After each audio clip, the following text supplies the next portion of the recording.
विद्यार्थी मित्र हो, आत्तापर्यंत आपण यूट्यूब व्हिडिओच्या माध्यमातून राज्यशास्त्र विषयातील 4 प्रकरणांचा अभ्यास पूर्ण केला.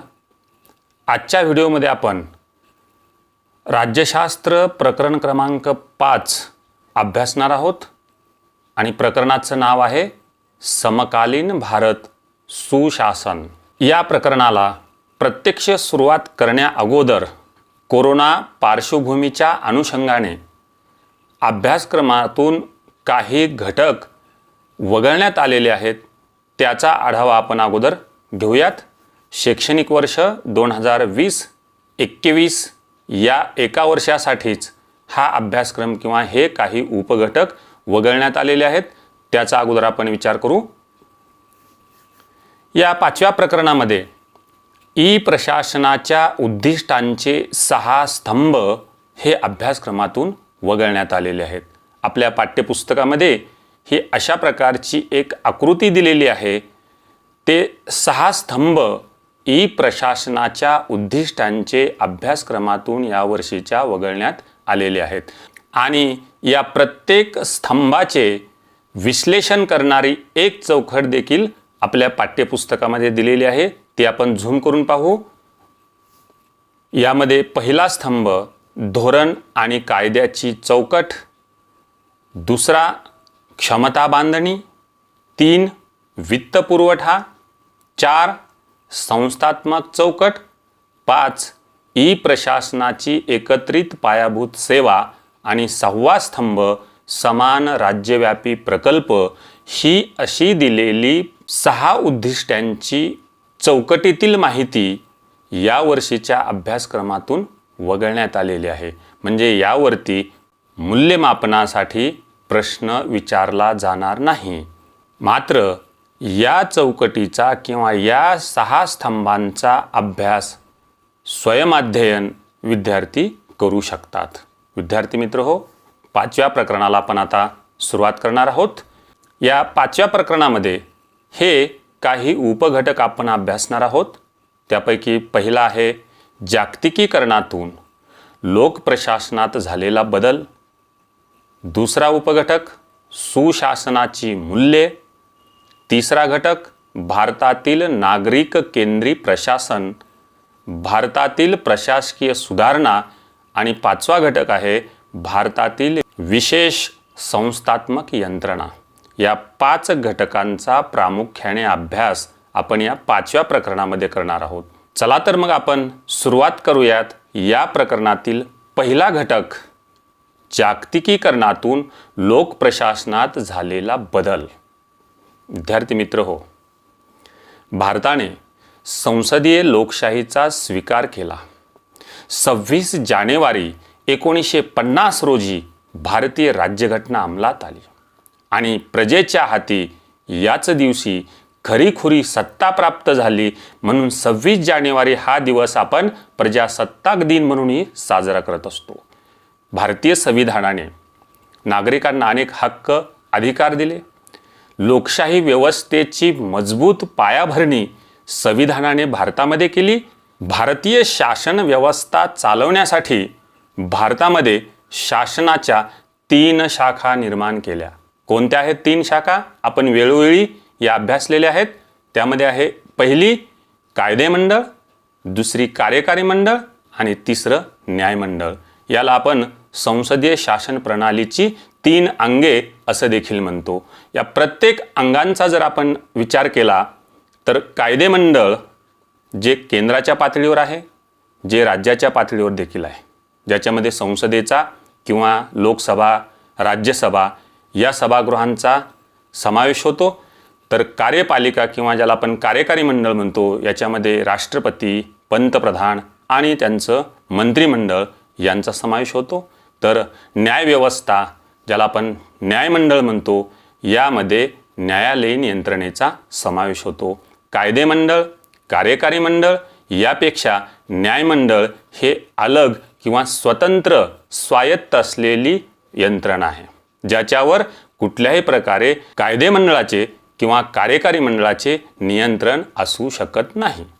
म्हणजेच न्यायमंडळ हे कार्यकारी मंडळ कायदेमंडळ यांच्या दबावापासून मुक्त ठेवलेले आहे, अलिप्त ठेवलेले आहे.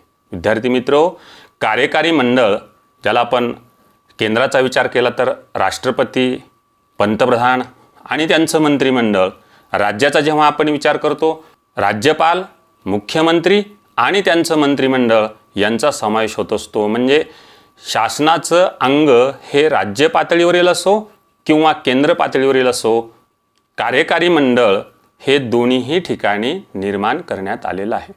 कार्यकारी मंडळाचे परत पुन्हा हे दोन अशा प्रकारचे भाग आहेत, ज्यामध्ये एक राजकीय कार्यकारी मंडळ म्हणून ओळखलं जातं, तर दुसरा भाग आहे तो म्हणजे कायमस्वरूपी कार्यकारी मंडळ. कार्यकारी मंडळामध्ये राजकीय कार्यकारी मंडळ हे राज्य व्यवस्था चालवण्यासाठी जे लोकप्रतिनिधी लोकांकडून निवडून दिले जातात, पण मंत्री किंवा आमदार किंवा खासदार, पंतप्रधान हे सगळी राजकीय कार्यकारी मंडळातील घटक आहेत. तर यापेक्षा वेगळं कार्यकारी मंडळ जे कायमस्वरूपी असतं, म्हणजेच कलेक्टर, तहसीलदार आणि इतर वेगवेगळे प्रशासन चालवण्यासाठीचे असलेले अधिकारी वर्ग यांचा समावेश कायमस्वरूपी कार्यकारी मंडळामध्ये होतो. हे कायमस्वरूपी का असतात तर राजकीय व्यवस्थेतील कार्यकारी मंडळातील सदस्यांचा कार्यकाळ हा फक्त 5 वर्षांचा असतो, तर कायमस्वरूपी कार्यकारी मंडळातील जी नोकरदार असतात किंवा जी नोकरशाही व्यवस्था असते त्यामध्ये जे नोकरदार असतात, अधिकारी असतात, त्यांचा कार्यकाळ हा 5 वर्षांसाठीचा निश्चित केलेला नाही. त्यांची सेवानिवृत्ती होईपर्यंत ते अधिकारी त्या पदावर काम करत असतात. म्हणून कायमस्वरूपी कार्यकारी मंडळातील अधिकाऱ्यांचा लाल दिवा हा त्यांचा कायमस्वरूपी असतो. राजकीय कार्यकारी मंडळातील सदस्यांची निवड ही लोकांकडून केली जाते, मतदानाच्या माध्यमातून केली जाते, तर कायमस्वरूपी कार्यकारी मंडळातील सदस्य किंवा अधिकारी वर्ग यांची निवड केंद्रीय पातळीवर UPSC सारख्या यंत्रणेतून, तर राज्य पातळीवर MPSC सारख्या आणि इतर काही संस्थात्मक यंत्रणेच्या माध्यमातून केली जाते. हा कार्यकारी मंडळातील हा 2 घटकातील फरक आहे. दोन्हीही घटक कार्यकारी मंडळातील शासन व्यवस्थेचे एक भाग आहेत, पण शासन कशाला म्हणतात आणि प्रशासन कशाला म्हणतात ते आपण अगोदर जाणून घेऊयात. विद्यार्थी मित्र हो, राजकीय कार्यकारी मंडळ याला शासन म्हणतात. जे निवडून दिलेले लोकप्रतिनिधी असतात, जे सत्तेमध्ये येत असतात, मंत्री किंवा मुख्यमंत्री, प्रधानमंत्री या पदावर ते राहून हे शासन चालवत असतात, राज्यव्यवस्था चालवत असतात. तर कायमस्वरूपी कार्यकारी मंडळ म्हणजेच प्रशासन होय, किंवा याला आपण नोकरशाही व्यवस्था म्हणतो. विद्यार्थी मित्र हो, शासन आणि प्रशासन नेमकं काय करत असतं? देशाचा राज्यकारभार चालविणे, नियम अथवा कायदे तयार करणे हे शासनाचे कार्य आहे. जे मंत्री असतील, जे सत्ताधारी असतील, हे काम या शासनामार्फत केले जात असते. तर शासनाने घेतलेल्या निर्णयांची किंवा नियमांची अंमलबजावणी करण्याचे कार्य प्रशासन व्यवस्था करत असते. हा शासन आणि प्रशासनामधला अर्थ लक्षात घेण्याच्या दृष्टीने सोपा मुद्दा आहे. प्रामुख्याने राज्यव्यवस्थेचा अभ्यास राज्यशास्त्र विषयात केला जातो, तर प्रशासन व्यवस्थेचा अभ्यास लोकप्रशासन या विषयामध्ये केला जातो.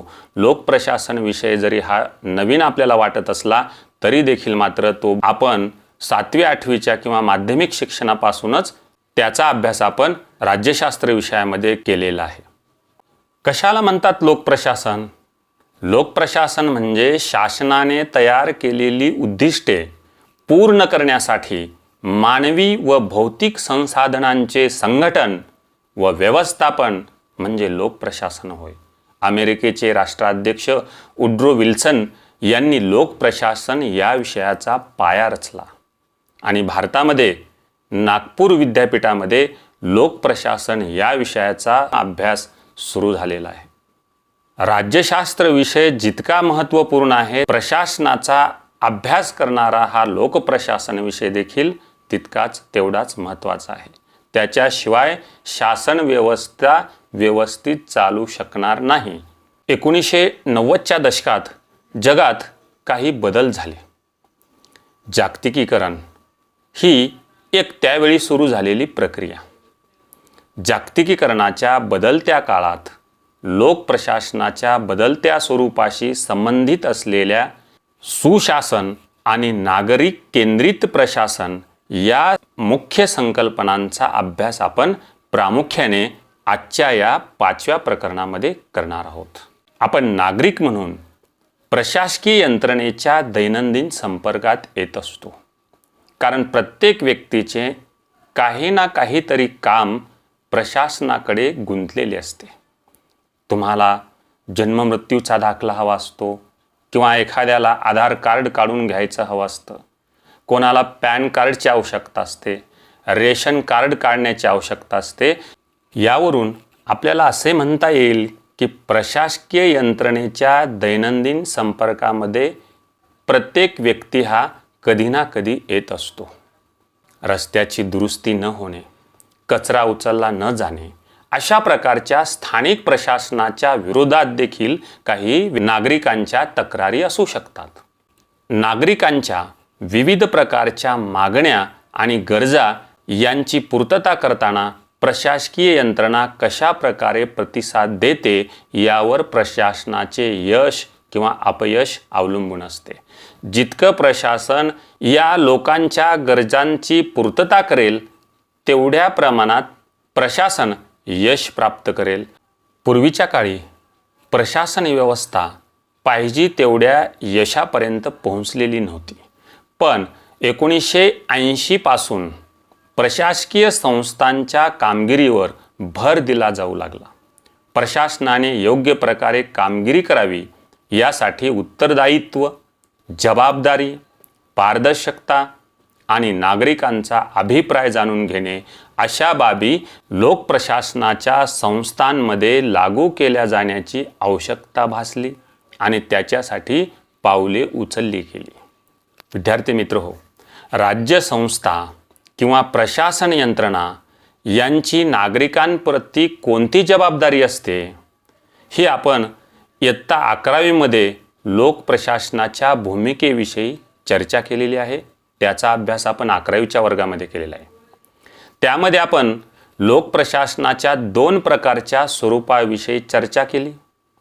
लोकप्रशासनाची एक भूमिका जी लोकप्रशासनाकडे मर्यादित किंवा संकुचित भूमिकेतून पाहते, ज्याला आपण पोस्ट कॉर्प POSD CORB असं म्हटलं, आणि दुसरी जी भूमिका आहे त्या दुसऱ्या भूमिकेला व्यापक भूमिकेतून शासनाच्या 3ही शाखांचा विचार आपण केला. शासनाच्या 3 शाखा म्हणजे आपण जे आत्ताच पाहिल्या कायदेमंडळ, कार्यकारी मंडळ आणि न्यायमंडळ. वेगवेगळे 2 दृष्टिकोन, ज्याला आपण जुना दृष्टिकोन म्हणू, ज्याला आपण नवीन दृष्टिकोन म्हणू, अशा दोन्ही दृष्टिकोनांचा अभ्यास आपण 11वीच्या वर्गामध्ये केलेला आहे. लोकप्रशासनाचा जो जुना दृष्टिकोन आहे, ज्याला आपण POSD CORB असं म्हटलं, त्याची माहिती अगोदर आपण थोडक्यात पाहूयात. ग्युलिक आणि उर्विक या 2 विचारवंतांनी हा दृष्टिकोन मांडलेला आहे. POSD CORB या शब्दातील प्रत्येक अक्षरापासून एक पूर्ण रूपातील शब्द तयार केलेला आहे आणि त्यावरून हा दृष्टिकोन या 2 विचारवंतांनी जगामध्ये मांडलेला आहे. त्यामध्ये P म्हणजे प्लॅनिंग, याला आपण नियोजन करणे असं म्हणतो. नियोजन हे प्रशासनाने करणं आवश्यक आहे. प्रशासनच नव्हे तर प्रत्येक व्यक्ती देखील आपलं स्वतःचं नियोजन करत असतो, तसं प्रशासनानं हे नियोजन करणं आवश्यक आहे. O म्हणजे ऑर्गनायझेशन, संघटन असलं पाहिजे. प्रशासन हे अस्ताव्यस्त असता कामा नये. S म्हणजे स्टाफिंग, कर्मचाऱ्यांची भरती केली पाहिजे. वेळोवेळी आपण पाहतो कर्मचाऱ्यांची भरती प्रशासनामध्ये केली जात असते. D म्हणजे डायरेक्टिंग, ज्याला आपण मार्गदर्शन करणे असं म्हणतो, कारण गाईडलाईन ही फार महत्त्वाची असते. CO म्हणजे कोऑर्डिनेशन, समन्वय असला पाहिजे. प्रशासनामध्ये हा समन्वय महत्त्वाचा असतो. R म्हणजे रिपोर्टिंग, अहवाल लेखन केलं पाहिजे. म्हणजे लिखित कार्यवाही या प्रशासनामध्ये महत्त्वाची समजली जाते. बी म्हणजे बजेटिंग, ज्याला आपण अंदाजपत्रक म्हणतो, हा लोकप्रशासनाचा जुना दृष्टिकोन आहे.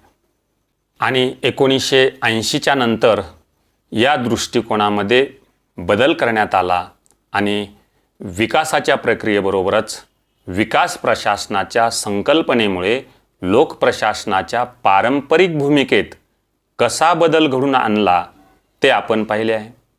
विकासाभिमुख प्रशासनानुसार लोकप्रशासनातील नागरिकांची भूमिका महत्त्वाची असते, हेही आपण अभ्यासलेलं आहे. त्यामुळे लोकप्रशासनाच्या नवीन दृष्टिकोनाला किती महत्त्व प्राप्त झालेलं आहे हे आपल्याला यावरून दिसून येईल.